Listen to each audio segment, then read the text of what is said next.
પશ્ચિમ બંગાળમાં ભવ્યતાથી ભવ્ય અને ઐતિહાસિક વિજય બદલ સૌ પ્રથમ તો હું પહેલાં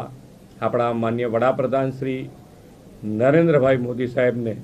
ખૂબ ખૂબ અભિનંદન પાઠવું છું. ભારતીય જનતા પાર્ટીનો જે કાર્યકર્તા છે એ કાર્યકર્તાની મહેનતને પણ હું ખૂબ ખૂબ અભિનંદન પાઠવું છું અને દરેક કાર્યકર્તાઓને ખૂબ ખૂબ શુભેચ્છાઓ પણ પાઠવું છું કે દરેક કાર્યકર્તાએ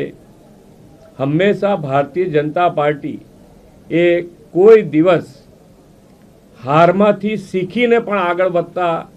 જો કોઈ કાર્યકર્તા વધતો હોય આગળ અને કોઈ પાર્ટી જો આગળ વધતી હોય તો એ ભારતીય જનતા પાર્ટી છે. અને આ પાંચે પાંચ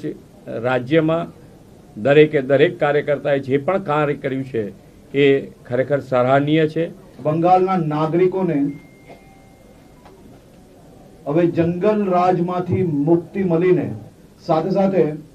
બંગાળના બધા જ ક્ષેત્રોને વિકાસની ગતિને અદ્ભુત ગતિ જોડે જોડે બંગાળના નાગરિકોને ત્યાં ને ત્યાં જ વધુમાં વધુ રોજગારી પ્રાપ્ત થઈ શકે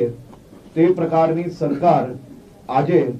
બંગાળમાં ભારતીય જનતા પાર્ટીનો એક ઐતિહાસિક વિજય થયો છે. છેવાડાના માનવીનો જે વિચાર અંત્યોદયની વિચારધારાવાળી આ ભારતીય જનતા પાર્ટીનો એ સાચા અર્થમાં જ્યારે વિજય થયો છે, દેશના યશસ્વી પ્રધાનમંત્રી માન્ય મોદીજીની અને ભારતીય જનતા પાર્ટીની જે નેમ રહી છે નારી શક્તિ વંદના, આ સમગ્ર